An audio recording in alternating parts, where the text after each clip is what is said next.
This is Top 30. Coming up, your phone may be even dirtier than you think. It's the end of the road for the Chevy Volt. And we take a look at things you should stop buying people for Christmas. Hi there, welcome to the show. I'm Kristin Smith, and here are 30 things you need to know right now. 'Tis the season for baked goods, but with that comes a warning from the CDC about raw cookie dough. I'm sure you've heard it a million times that you shouldn't eat raw cookie dough, and the CDC says for good reason. The raw eggs can cause salmonella poisoning, but did you know the raw flour can carry E. coli, which can be life-threatening? In 2016, at least 63 people got sick from consuming raw flour. And deadly winter storms have swept the Southeast, killing at least one person and leaving more than 250,000 without power. It was a record-setting weekend of snowfall. North Carolina has declared a state of emergency, and nearly 2,000 flights were canceled. And weeks after Andrea Gaylord's home burned down in the Paradise, California wildfire, she was finally able to go back when the evacuation order was lifted, only to find her loyal dog Madison guarding the property. Although Andrea has no idea how Madison survived the fire, she's happy to be reunited, and not surprisingly, the dog's devotion is going viral. And finally, Kenneth Thomas can't contain his joy that his one-year-old son, Kristin, has beat cancer.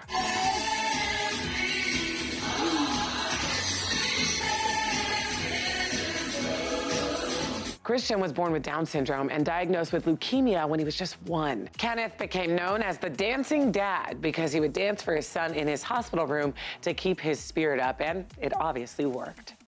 Well, now let's go to the New York Stock Exchange for our Fox Business Minute with Jerry Willis. Jerry, Facebook is coming to the Big Apple. That's right, Kristin. Facebook is serving up a cup of hot chocolate and a side of privacy information at its new pop-up kiosk right here in New York City.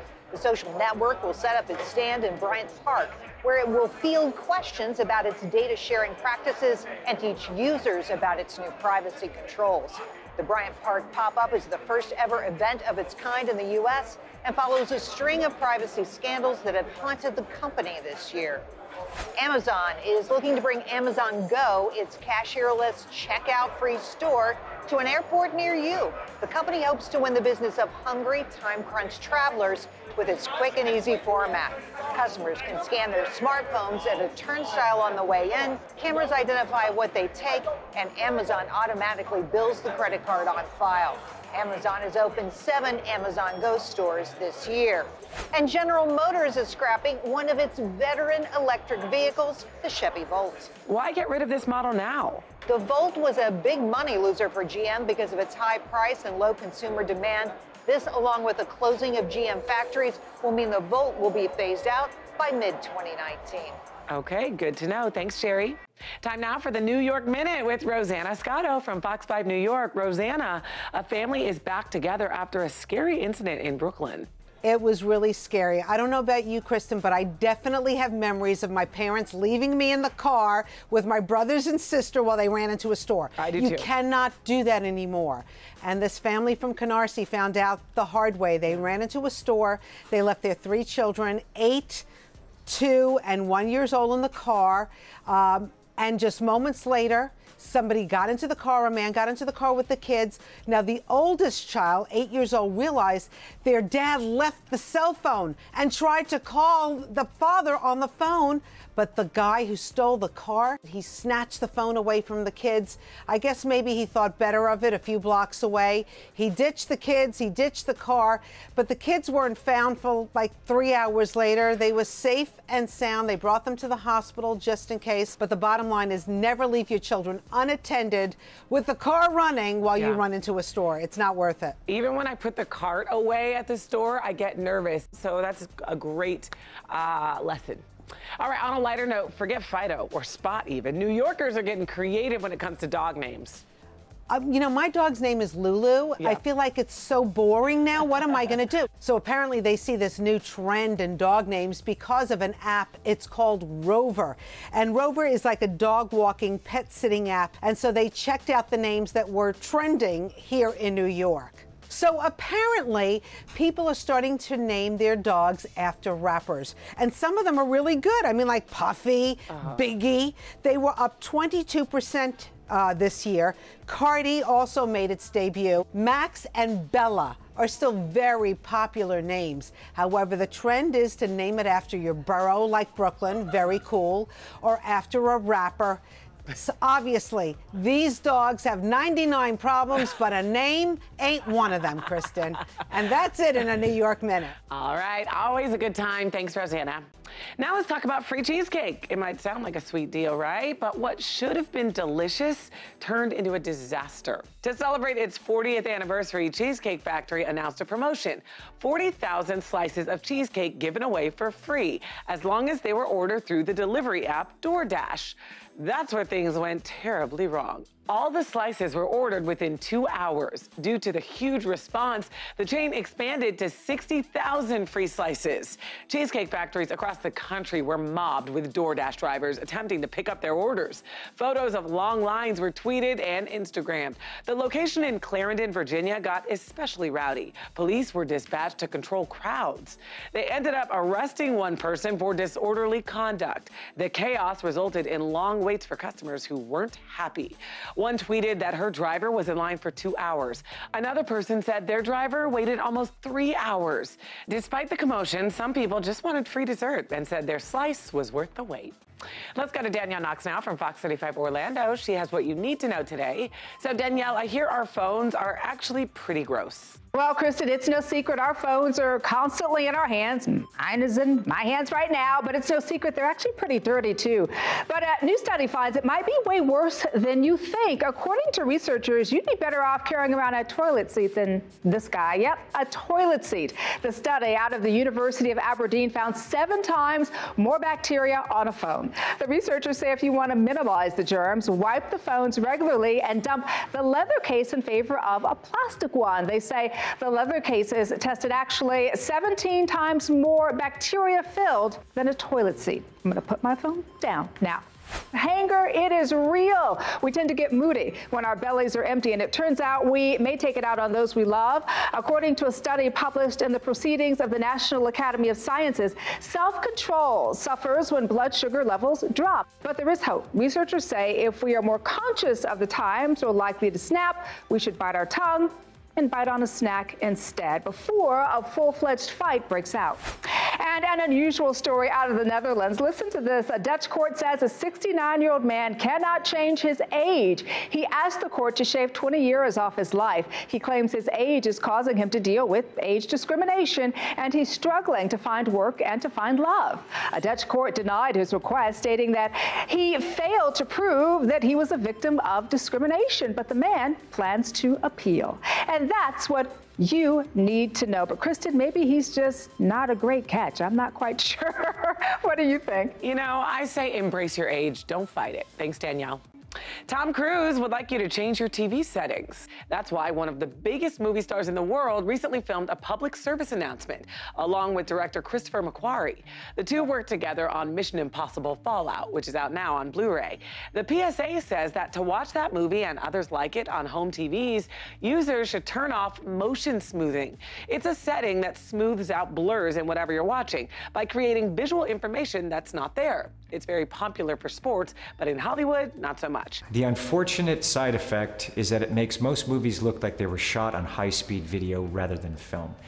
Now, this is sometimes referred to as the soap opera effect. Today, most TV sets ship with motion smoothing already turned on, but there's a growing movement among filmmakers to change that. Some have complained it makes the movie they shot look cheap when watched at home. Directors, including Christopher Nolan and Paul Thomas Anderson, have petitioned TV makers to make it easier to turn off. For now, Cruise and McQuarrie say to search online for instructions specific to your TV. And still ahead, millennials may become the richest generation.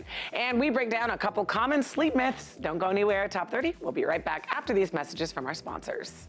Something's happening to curls. It's Conair's Curl Secret. Hair goes in, curl comes out. Easy, fast, fabulous. Curl Secret, only from Conair. Welcome back. Well, it's crunch time for Christmas gifts, and we all have those people who are so hard to shop for. So what do we get them? USA Today released an article featuring some of the worst things to get people, so at least you know what not to get them. The first, handbags and clothing that they did not ask for. If someone is wanting one of these, you should know their specifics because they probably have something certain in mind. And if you don't know, you have a huge chance of being really, really wrong. The next, something expensive just because it's expensive. Think very hard about things the person would actually want instead of something that just has a high price tag. Also, gifts you think they need, like fitness or workout equipment. It can be rude to give someone a gift to encourage a new habit they don't already have. And the last one will give you re-gifts. Try not to use re-gifting as a way to get rid of things you don't want because it's likely that someone else won't want it either. So you have just a little while left before Christmas, and now you know what not to buy. Time now for our Royal Watch with our Royal commentator, Victoria Arbiter. Victoria, always good to see you. It's been another royally busy week, Kristin. As always, well, let's get to it. Prince Charles's wife, Camilla, I understand, gave back by hosting a Christmas event for sick children. Yes, Camilla hosted her annual Christmas tree decorating party at Clarence House a few days ago. Always one of the year's most heartwarming occasions. Camilla invited a group of terminally ill and sick children over for a little festive fun, which this year included meeting 2 of Santa's reindeer. But it turns out not all children are that enamored when it comes to meeting members of the royal family. When faced with the Queen at an event in London, 9-year-old Nathan Grant panicked, and as he ducked and crawled for the hills, he shouted bye over his shoulder. I love that clip so much, so let's show it one more time. This is our adoptive son.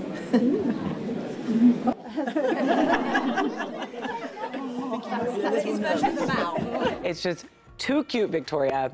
All right, moving on. It's officially Christmas, I see, at Kensington Palace. Yes, Christmas has sprung at Kensington Palace, where a spectacular 30-foot tree has been installed outside the palace. William and Kate, Harry and Meghan all call home. Historic royal palaces showed a fantastic video that shows all the hard work that went into setting up the tree, including the festive lights and golden balls. So beautiful. Victoria, thanks so much for the royal news, and we'll see you next week. Thanks, Kristin. Okay, let's move on now. On December 2nd, the Giants beat the Bears by a field goal in overtime. But was the victory a result of skill or QB Eli Manning wearing the right t-shirt? That question, as a report in the New York Times breaks down the rituals and superstitions of football's biggest names. Among others, the Times reveals Eagles center Jason Kelce listens to Christmas music before every game. Giants linebacker Alec Ogletree snacks on Twizzlers, and Redskins receiver Jamison Crowder walks the field alone. According to Giants long snapper Zach Diossi, despite being skilled professionals, rituals are common among athletes. You're figuratively praying to the football gods, hoping they'll be on your side that day. Not all players have routines, but for those who do, deviation can have consequences. In fact, legendary QB Joe Theismann links a career-ending injury to a slight tweak made to a ritual he developed over 12 seasons. If this is what the players believe, imagine the weekly routines of their fans. All right, there's a major debate happening in the Philadelphia area after a nativity scene was moved from the public library. And Mike Jarek from Fox 29 in Philly joins us with more on the controversy. Hi, Mike. Well, Kristin, this is a town up in Lehigh County, which is north of the Philadelphia area. The town's name is Emmaus. So the town put up a nativity scene in front of the public library. Well, there was this group out of Washington, D.C. said, no, we're going to cite the separation of church and state. We want that nativity scene moved from the library to in front of a church. And that's exactly what happened. Not everybody happy about it. It's Christmas, you know, it's the holidays. You should be happy that you drive by that way and see, wow, that's a manger of God and Mary. We're happy to see it. That's the proper reaction. The government's not supposed to put up religious displays on its own property. So we went to the borough hall there in Emmaus and said, well, why did you move it? And they said, well, Mike, we have no comment. So it's up to you viewers. Was the right thing done there? Definitely a controversial topic around this time of year. Thanks, Mike. Okay, if you're always misplacing your headphones, today's Top 30 steal is for you. We have an Ashley Chloe Helix cuff at a special 75% discount. These are the world's first wearable wireless Bluetooth headphones. You just store them in the Helix cuff around your wrist when not in use. And there's even a built-in mic for hands-free phone calls. They're equipped with smart multi-point connectivity, so it's easy to switch between devices. And they have CVC noise reduction and aptX audio technology to provide awesome audio quality over Bluetooth. These headphones are a Red Dot Design winner, and they took home the CES Innovation Award in 2017. The Ashley Chloe Helix cuff retails for as much as $199, but today you can buy it for just $49. That's a 75% discount, and you can get this right now at morningsave.com while they last. We're going to take a quick break and then more Top 30.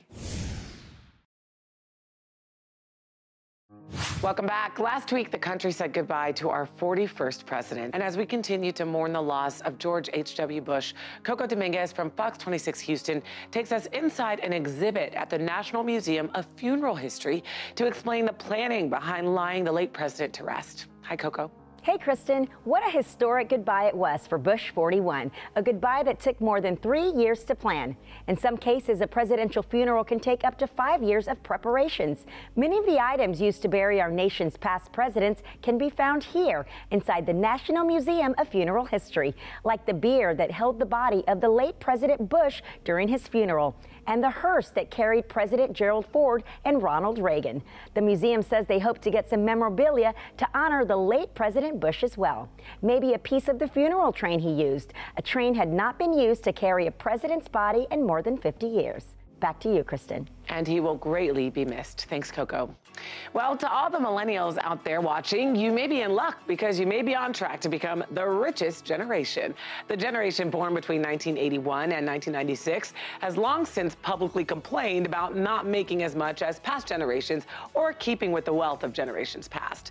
Their struggles include mountains of student loan debt, rent and cost of living rising by the minute, and the kicker, lower wages. But an article in the BBC says that if the boomers generation are the wealthiest generation ever, then millennials should be set to become rich too, but through inheritance.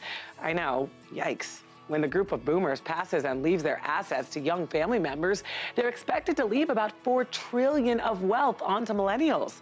The inheritance boom, as it's called, will likely position millennials in families of baby boomers to receive record totals of inheritance.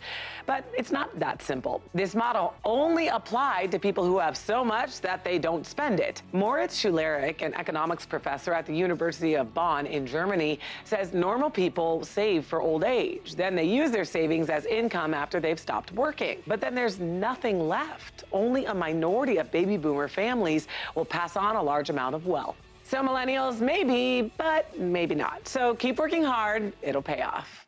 Okay, we know not enough sleep is absolutely awful for your health, but what about too much sleep?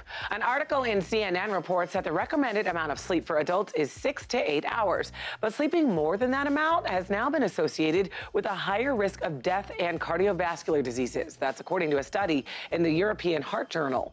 So that includes all the daytime nappers out there. The research team found that the risk was up to 41%. And one reason for this could be that people have underlying conditions that cause them to sleep more, thus raising their risk. So you may be wondering, what else should I watch out for around bedtime? Well, the answer is your snacks. According to a few studies featured in Vice, a snack right before bedtime isn't always bad. It can actually prevent changes in blood sugar, give you a little more energy, and maintain healthy weight. But eating a large unhealthy dinner has the opposite effect. It can cause changes in both your blood sugar and metabolism. So some advice: set 2 alarms, one for when you wake up, but also one for when to go to sleep. And some fresh fruit, veggies, or nuts before bed should get the job done. Stay with us, we'll be right back. Scientists have talked about sending humans to Mars for a long time, but it turns out there's a surprising reason why long-distance space travel might not be possible. Cody Goff, host of the Curiosity Daily podcast, is here with more. So Cody, I hear it all comes down to human nature, especially when dealing with people in close quarters. That's right, Kristin. To make space travel successful, scientists will have to solve for roommate drama. Recently, a team participated in a simulated long-duration space exploration mission, and they nearly tore each other apart over a disappearing supply of Nutella. I'm serious. One member of the team was taking more than their fair share. It was not good. Stuff like this is why in 2015, a team of psychologists released a report on what kinds of demands a team in space might have to deal with. According to the report, when you isolate a small group of people, team dynamics can break down even without an inciting incident or specific grievance. Unfortunately, there's no perfect recipe for effective cooperation, but there are a few best practices for keeping your team in top shape.